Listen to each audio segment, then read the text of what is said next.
지난주 화요일 여러분 뉴스를 통해서 보신 분도 계실 텐데 미국 기후변화 연구단체 비영리 단체입니다. 클라이밋 센트럴이라고 하는 그 단체에서 앞으로 이 미래 이 지구가 어떻게 될까 이 부분에 대해서 좀 뉴스화해서 발표를 하더라고요. 그 가운데 하나가 여러분 지구가 얼마나 뜨거워지고 있어요 지금. 그래서 빙하가 녹아내리고 이제 해수면이 올라가고 뭐 이런 지금 상황인데 지구 온난화 문제입니다. 지금 지구 온도가 3도가 상승을 하면 세계 50개국의 주요 도시가 물에 잠기게 되고요. 8억 명의 기후 난민이 생긴다. 집을 잃어버리는 거예요. 물에 잠겨가지고 저지대. 그런데 이제 그 예로 영국 런던, 중국 상하이, 일본 도쿄, 호주 시드니, 미국 이제 뉴욕 등이 물에 잠긴다 그랬어요. 그래서 제 사진을 좀 캡처해봤는데 그때 뉴스에 나온 사진입니다. 위쪽 같은 게 영국 버킹엄 궁인데 이제 기온이 3도가 올라갔을 때 하나 물이 잠긴 모습하고 지금 현재 모습이에요. 그리고 이제 밑에 같은 경우 인도 뭄바이인데 관광지죠. 저기도 한쪽은 물에 잠겨 버렸어요. 지금 이쪽은 정상적인 거고 그 다음에 그 다음 한번 사진 보여주시면 미국 캘리포니아 같은 경우도 한쪽은 지금 이렇게 물이 드러나 있는데 땅이 한쪽은 잠겨 버리고요. 자유여 신상 같은 경우도 물에 저 정도 잠겨버려요. 이게 기온이 3도가 올라가. 그러면 지금은 1.2도가 올라간 상태랍니다. 지금. 그러니까 이제 예전에는 3도까지 가는데 100년 걸린다고 그랬어요. 그런데 30년 후나 40년 후 이 속도면 기온이 3도가 올라가고 이제 물에 잠기는 이런 일들이 일어난다는 거죠. 우리나라 같은 경우는 인천, 또 군산, 부산이 위험 지역이다. 그렇게 이제 얘기를 해요. 해안지대 같은 경우는 이제 잠기니까 집을 잃을 거 아니에요. 이런 어떤 상황들. 뭐 이게 어제 오늘 이야기는 아닙니다. 그런데 이번에 뉴스에서 심각하게 이게 보도를 하기에 제가 그걸 한번 유심히 이게 보게 되었고, 뭐 우리나라 같은 경우도 지금 오늘 얼마나 추웠어요, 그죠? 이제 봄 가을이 실종이 됐습니다. 그냥 아열대 기후가 이제 돼버린 거예요. 핵심은 그겁니다. 뭐 하나님이 창조하신 보기 좋았더라. 이 창조의 어떤 그런 자연들을 참 아름다워라 찬양할 때 그 생각이 들더라고요. 아름답게 잘 관리해 나가야 되는데 인간의 탐욕과 욕심이 이 자연을 망가뜨리고 그 피해가 우리에게 고스란히 오는구나 그런 생각도 이렇게 해보면서 여러분 살려면 미래로 가려면 고통과 불편을 감수해야 된다. 그 뉴스 말미에 바로 그 내용이에요. 친환경 에너지를 사용하고 또 우리가 이제 어떤 그 친환경 뭐 먹거리나 이런 모든 부분들을 이게 하기 위해서는 많은 고통과 비용이 이제 부과가 되는 거예요. 법적 규제로 따르고 우리는 불편해지죠. 그렇지만 살려면 선택의 여지가 없어요. 이 지구가 살려면 우리가 살려면 미래가 있으려면 어차피 우리는 고통스러워도 그 길을 가야 되는 거예요. 제가 연결해서 그런 생각을 해봤어요. 영적인 부분도 똑같구나. 내 영혼이 살기 위해서 그리고 내가 구원받고 천국 백성이 되기 위해서 선택의 여지가 없이 가야 할 길이 있다고 하는 겁니다. 바로 그 길은 예수님이 내신 길이고 예수님이 준비하신 길이에요. 그 길을 가야 살아요. 그 길을 가야 구원받고 영생을 얻어요. 순종하며 내가 가기 싫어도 부담스러워도 영적으로 영혼이 살기 위해서 그 길을 꼭 가야 하는 거예요. 길이요 진리요 생명 되신 예수님이 준비하신 그 길을 목숨 걸고 따라가야 되는 거죠. 자, 성경에 많은 인물들이 나오죠. 그분들의 축복의 비밀은 어디에 있었느냐면 그들은 하나님이 내신 길, 예수님이 준비하신 길을 어려워도 순종하며 따라갔다고 하는 거예요. 그게 공통점입니다. 나 이 길 가기 싫어요. 너무 부담스러운데요? 손해볼 것 같아요. 그래도 하나님이 말씀하시면 그 길로 들어섰던 사람들이 역사와 교회의 그릇이 되었고 복을 받았다고 하는 거예요.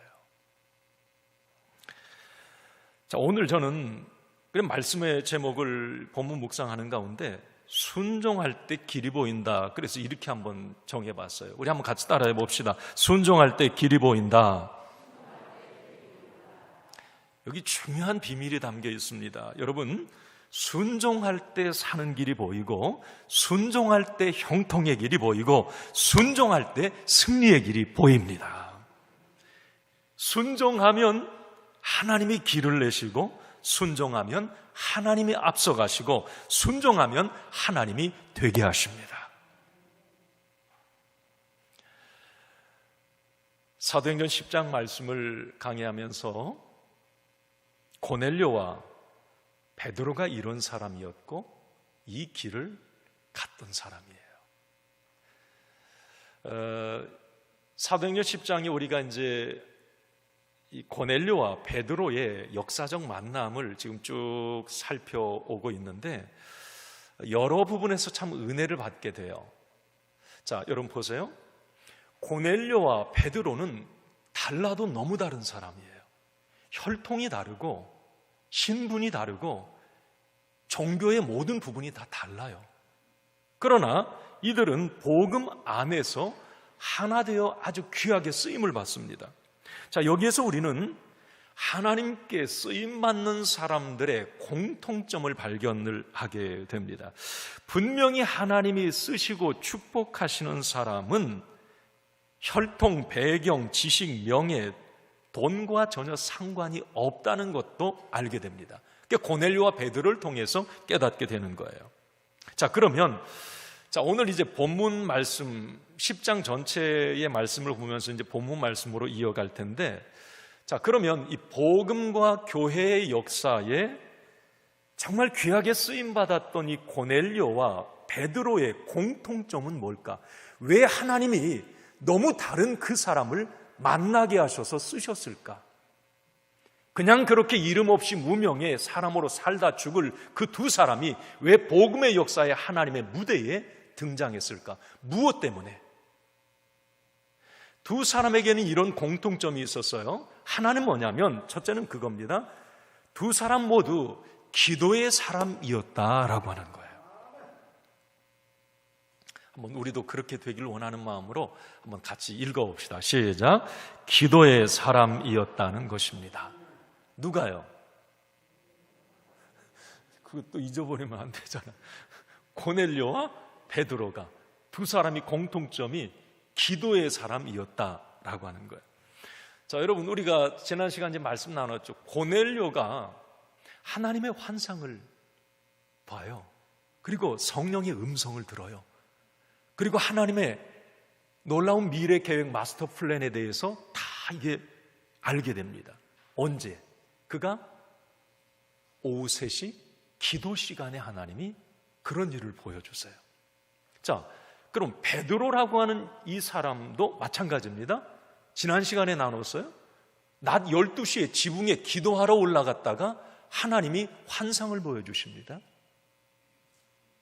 그리고 하나님의 계획, 이방 선교, 땅끝 선교를 향한 하나님의 계획을 이 베드로에게 다 이렇게 지시하고 브리핑해 주세요.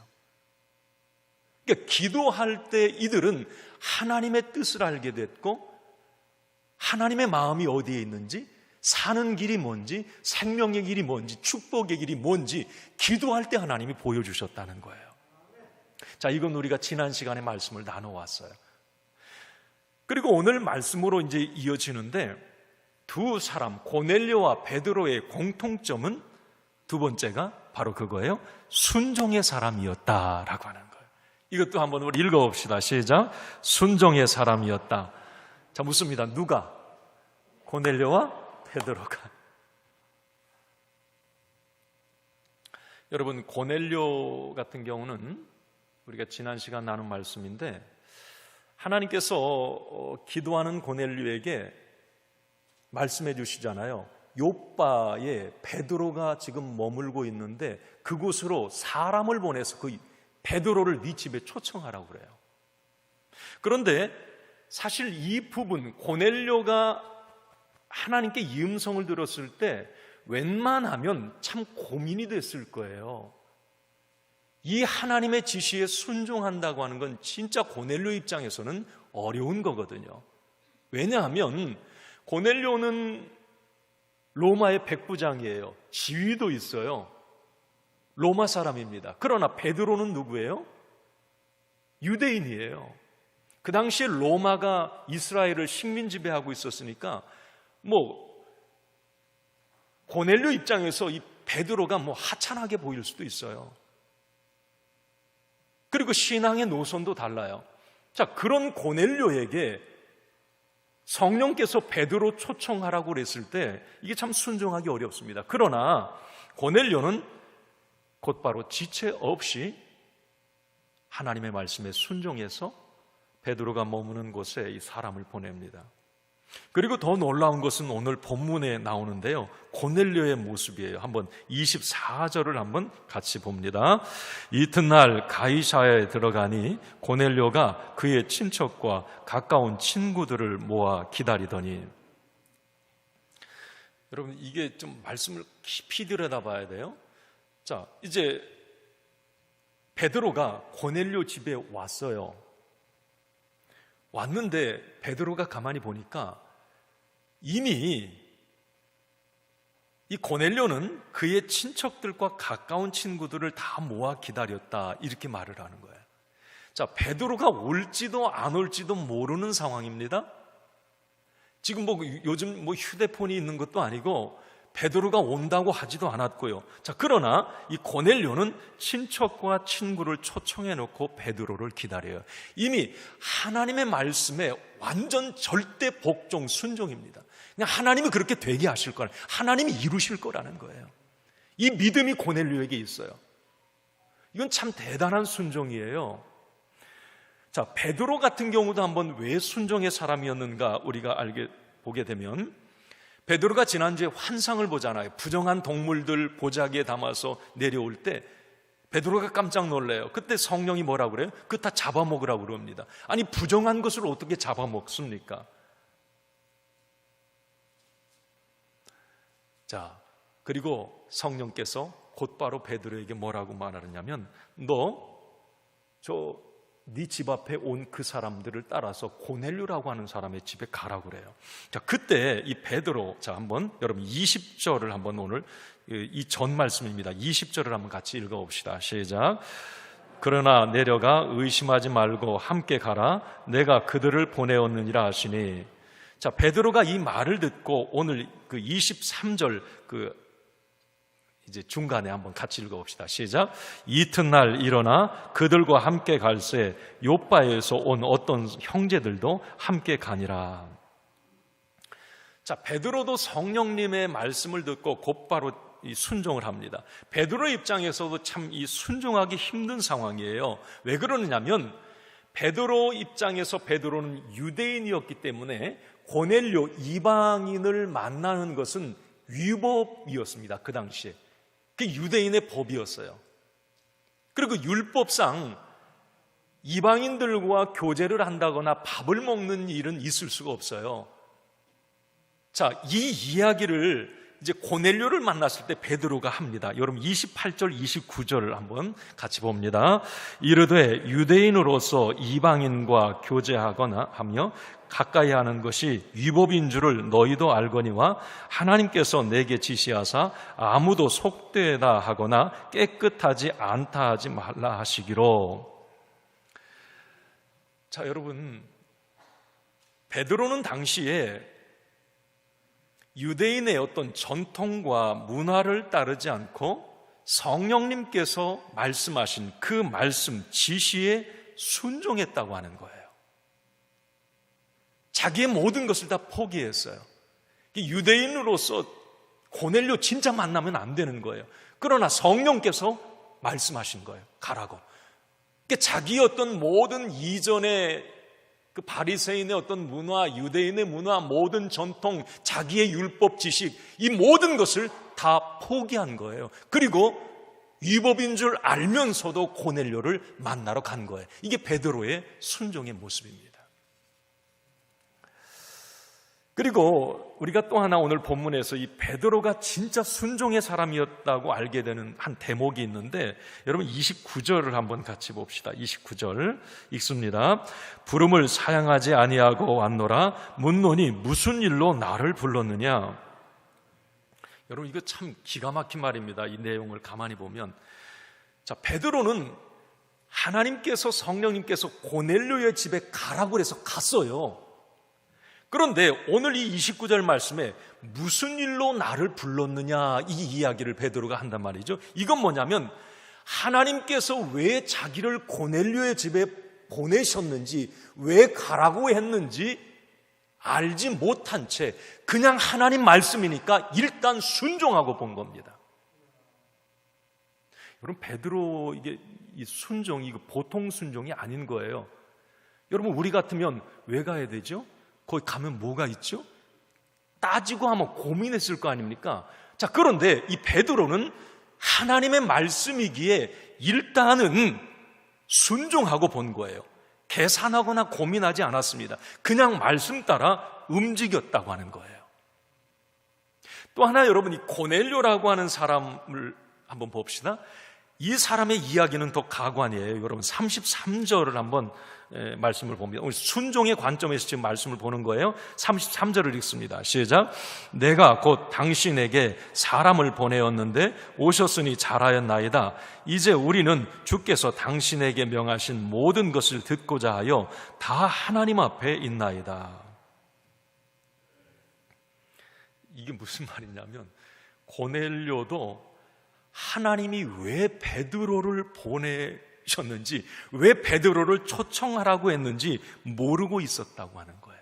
그냥 하나님 말씀이니까 일단 사람을 보내서 베드로를 초청했고, 하나님 말씀이니까 친척과 친구들을 모아놓고 기다리고 있었던 거죠. 자, 여기서 여러분 이제부터 이 말씀을 좀 적용을 해보겠습니다. 자, 오늘 고넬료의 순종, 자, 베드로의 순종, 도저히 순종할 수가 없어요. 법을 어기는 게 되고, 고넬료 같은 경우는 자칫 잘못하면 백부장 공무원이었기 때문에, 지도층에 있었기 때문에 그 당시에 로마 황제에게 보고가 되면 목이 달아날 수도 있어요. 도저히 순종할 수가 없습니다.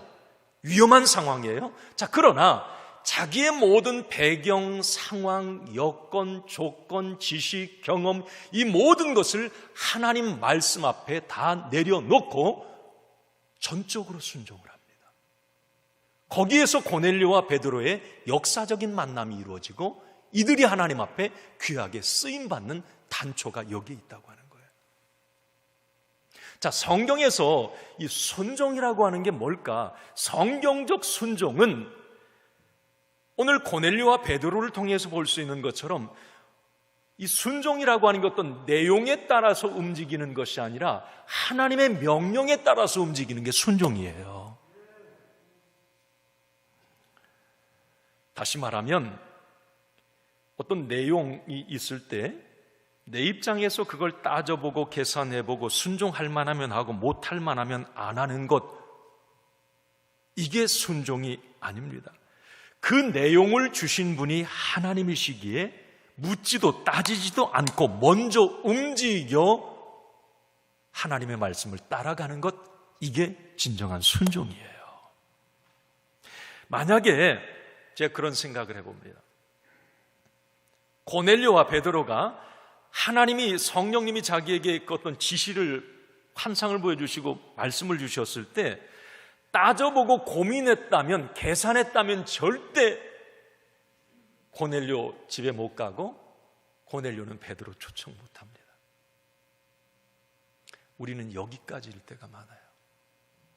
따져보고 계산해 보니까 뭐 믿음은 뭐 그렇게 하라고, 하나님은 그렇게 하라고 말씀하시는데 이거 도저히 내 입장에서 안 될 것 같아. 내용적으로 순종하면 너무 부담스럽고 너무 힘들어. 계산하고 따져봐서 순종 안 하는 거예요. 자, 그러나 성경적 순종, 오늘 고넬료와 베드로가 그렇게 귀하게 쓰임 받았던 이유가 공통점이 순종이라면 그들의 순종의 색깔은 일단 하나님의 말씀이니까 움직였던 거예요.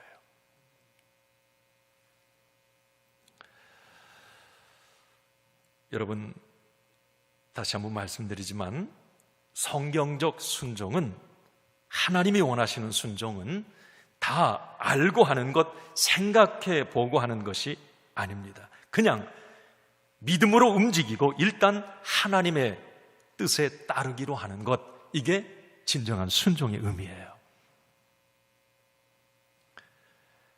살다 보니까 그래야 될 때가 많더라고요.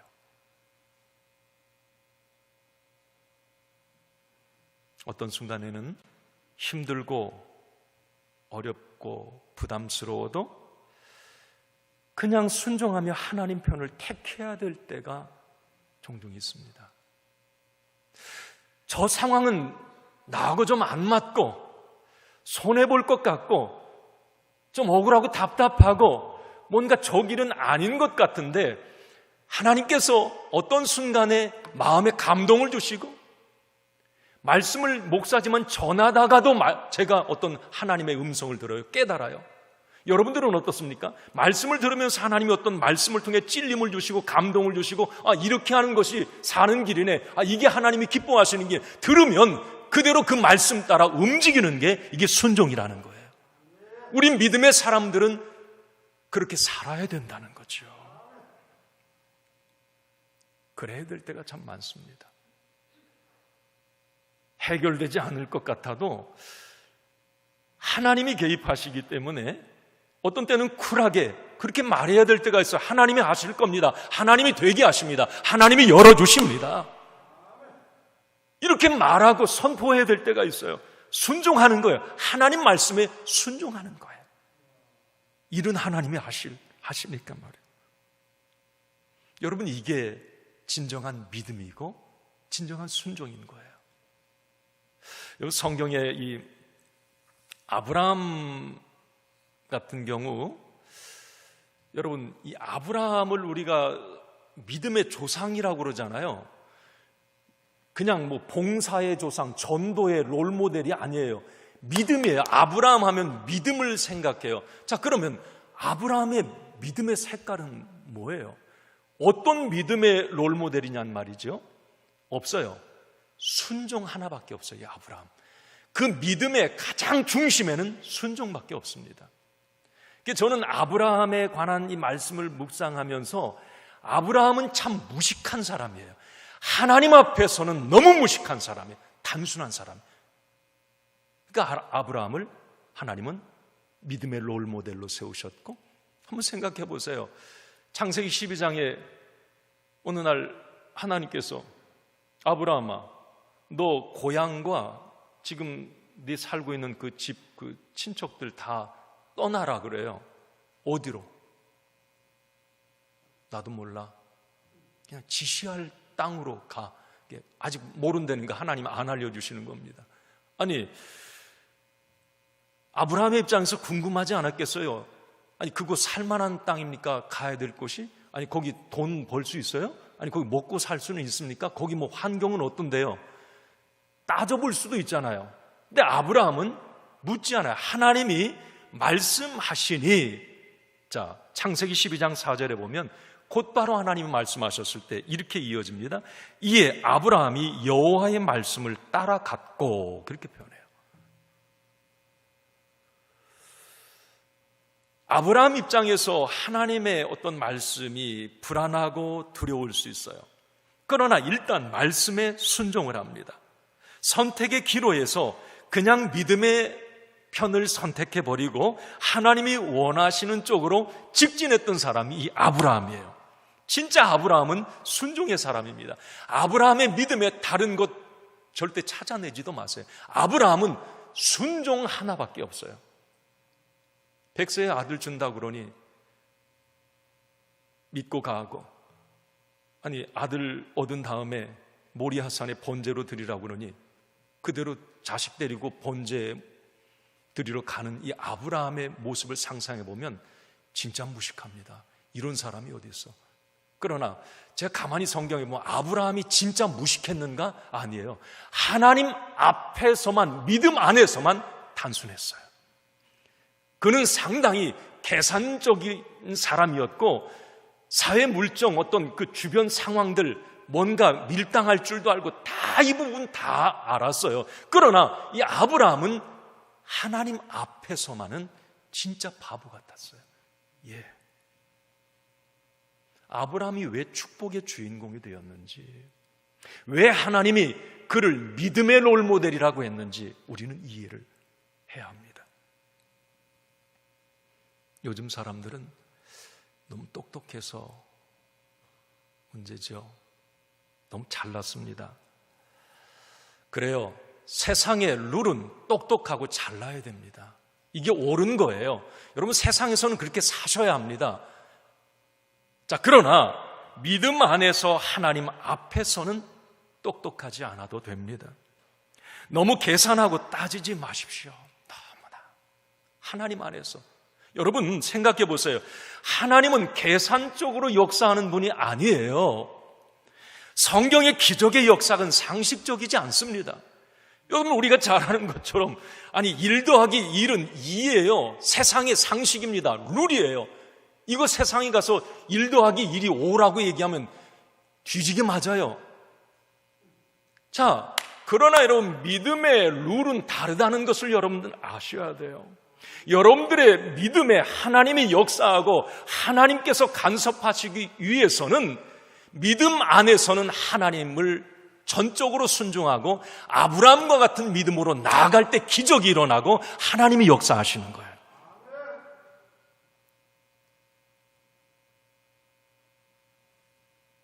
한번 생각해 보세요. 어떤 분이 책에서 그래요.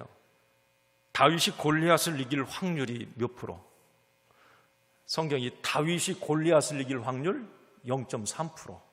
그럼 99.7%는 진대는 거예요. 99.7%는 다윗이 진대는 거예요. 이게 세상의 상식이고 계산 아닙니까?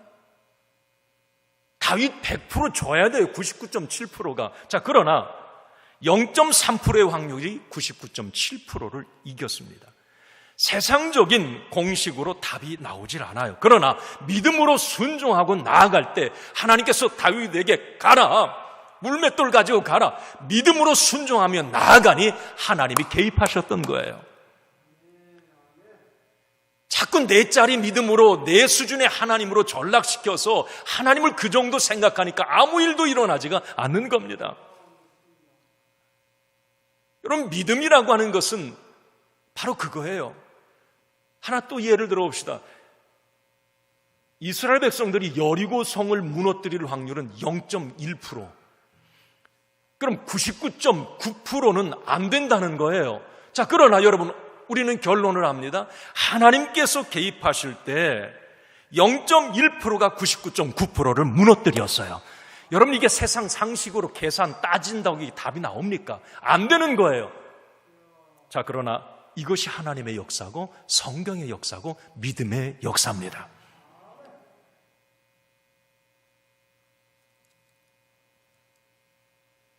세상에서는 아까도 말씀드렸듯이 계산하고 따져야 합니다. 인간적이어야 하고 또 상식적이어야 하죠. 그게 맞아요. 자, 그러나 하나님 앞에서 믿음 안에서는 아브라함처럼 때로 무식하게 하나님을 믿고 고넬료와 베드로처럼 단순하게 믿고 순종해야 합니다. 그래야 길이 보이고, 그래야 예수님이 보이고, 그래야 능력의 하나님을 내가 경험할 수 있습니다. 한번 저를 따라해 주세요. 주여, 순종의 믿음을 주옵소서. 아멘. 무슨 목사님 말씀에 순종하라 무슨 교훈하는 게 아니에요. 믿음은 순종이라고 하는 거, 하나님의 말씀에. 여러분 오늘도 어떠세요? 말씀을 들으면서 매 순간 주일에 와서 말씀 들으시면서 마음에 어떤 부딪힘이 말씀을 통해 오지요. 이대로 하면 되겠다. 이게 사는 길이다. 이게 하나님이 기뻐하시는 길이다. 찔림도 받지요. 자, 그러면 일단 그 말씀이 하나님이 내게 주신 말씀이니 성령님의 지시니 그 말씀에 일단 따라가 보고 순종해 보고 내가 불편해도 부담스러워도 조금 왕따를 당하더라도 그 믿음의 길을 걸어가 보는 것, 이게 믿음이라는 거예요. 이 믿음에 하나님이 개입하시고 역사하시는 겁니다. 여러분, 그런 생각이 들었어요. 하나님 앞에서의 나의 무식함, 하나님 앞에서의 나의 무지함, 나의 단순함의 크기가 하나님이 실제 역사하시는 공간이라고 하는 것.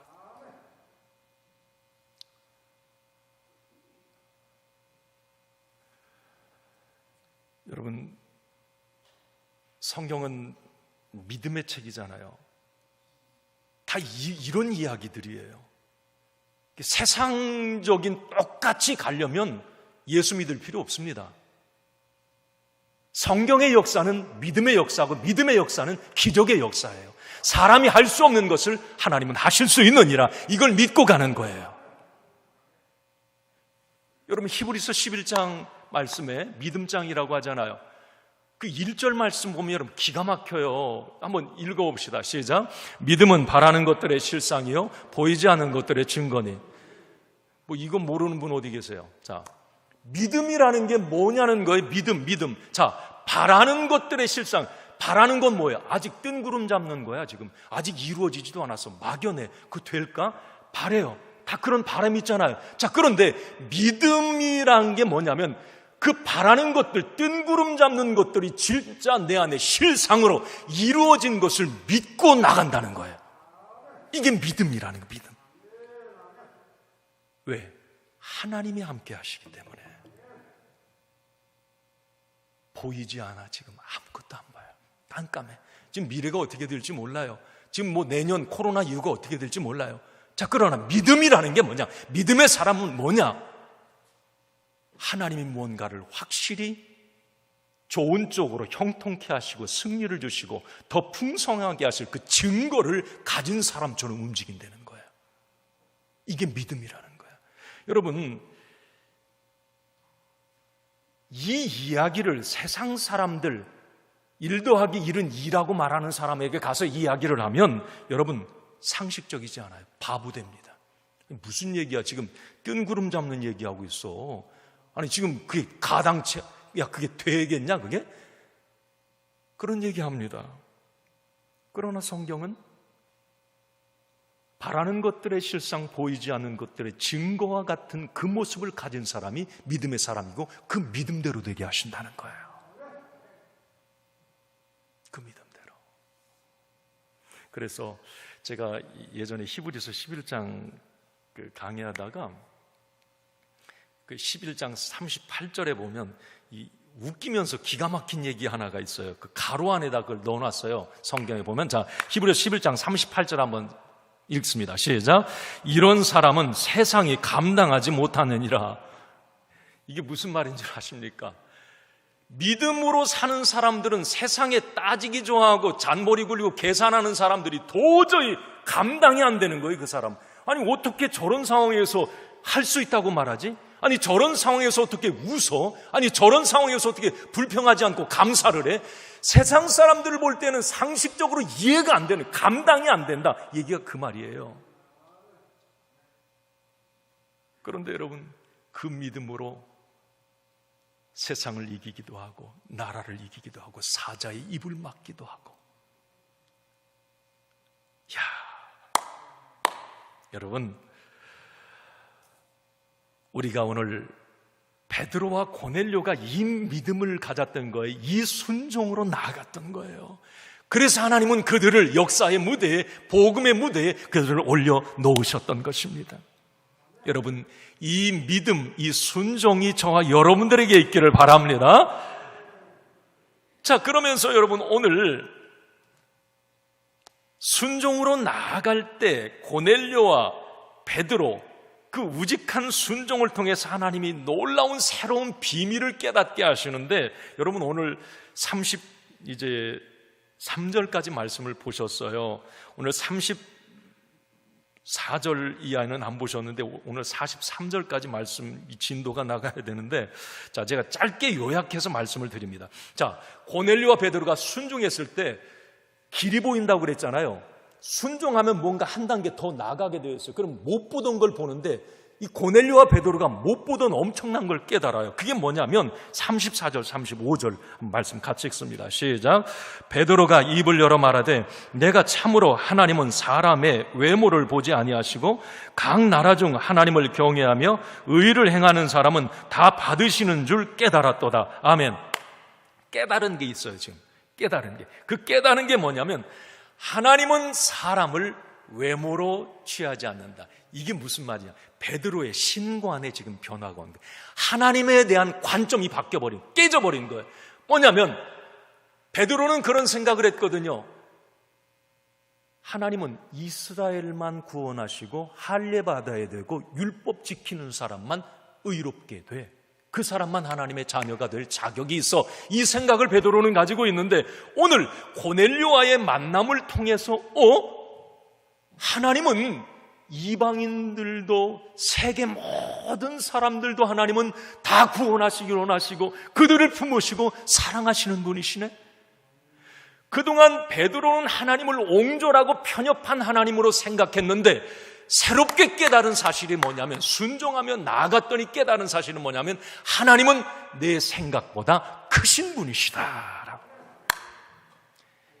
여러분 이거 알아야 돼요. 이거 깨달아야 됩니다. 이거 베드로가 이거 그냥 깨달아진 게 아니에요. 여러분 우리는 예수 믿으면서 자꾸 그래요. 내 생각 정도의 하나님, 그냥 내 수준의 하나님으로 생각하고 믿음 생활을 해요. 거기에 무슨 역사가 일어납니까? 나짜리 믿음에 무슨 역사가 일어나요? 그건 믿음이 아니죠. 오늘 베드로가 만약에 자기 자리에 자기가 아는 하나님을 알고 있었다면 여러분 그는 복음에 위배된 자가 되었을 거예요. 하나님의 심정에 어긋난 자가 됐을 겁니다.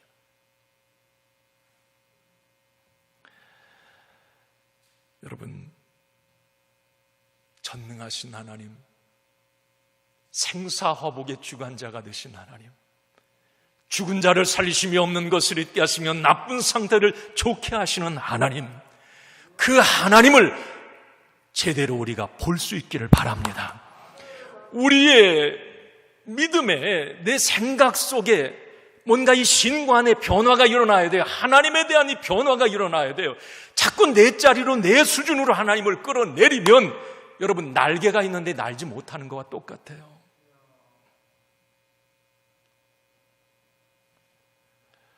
여러분 하나님을 제대로 볼 수 있는 눈이 열리기를 바랍니다.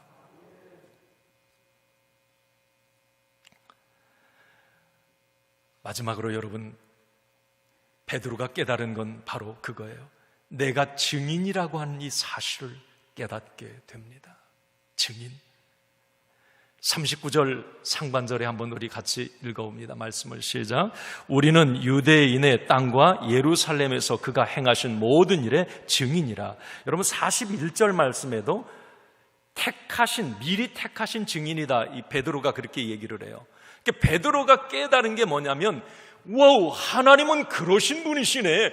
오, 놀라우신 분이셔. 사랑이 많으시고 온 세계를 다 품으시는 하나님.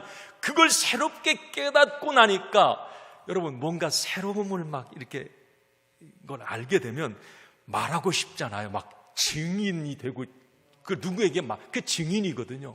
베드로도 지금 고넬료 이방인들까지 다 품으시는 하나님, 와, 우리 하나님은 참 멋지신 분이시구나. 이걸 이제 이방인들의 그 누구에게도 말해주고 싶었던 거예요. 그래서 여기 이 모든 일의 증인이라. 자, 그러면 여러분 무엇에 대한 증인인가에 대해서 베드로가 이렇게 결론을 내립니다. 자, 오늘 이제 읽고 정리합니다. 42절을 한번 같이 보겠습니다. 시작. 우리에게 명하사 백성에게 전도하되 하나님이 살아계 있는 자와 죽은 자의 재판장으로 정하신 자가 곧 이 사람인 것을 증언하게 하셨고, 예수님은 산자와 죽은 자의 재판장이시다라고 하는 것 하나, 43절 마지막으로 있습니다. 그에 대하여 모든 선지자도 증언하되 그를 믿는 사람들이 다 그의 이름을 힘입어 죄사함을 받는다 하였느니라. 예수님을 믿어야, 예수 믿어야 죄사함을 받고 구원받는다고 하는 것. 자, 베드로가 이걸 확실히 알게 된 거예요. 다시 한번 정리합니다. 예수님은 산자와 죽은 자의 심판주다. 그리고 예수님 믿어야 죄사함 받고 구원받는다. 이걸 이제 증언하겠다는 거예요. 뜨거운 심정으로 모든 사람에게, 이방 사람에게도 이 이야기를 말하겠다는 거죠. 이제 베드로는 자신이 누구인지, 무엇을 해야 하는지 새롭게 인식하게 된 거예요. 여러분, 우리 모두에게도 이런 깨달음이 있기를 바랍니다. 10년, 20년, 30년, 50년 교회 다닌 것 자랑 삼지 말고 이제 내가 만난 예수님, 다시 말하면 심판주와 구원자로 오신 그 예수님을 증언하는 증인으로서의 삶을 사는 것을 여러분 자랑할 수 있기를 바랍니다. 복음 전하는 일, 영혼 구원하는 일에 나를 택한 증인으로 지명하여 불렀다고 하는 것도 베드로처럼 깨닫길 바랍니다. 여러분,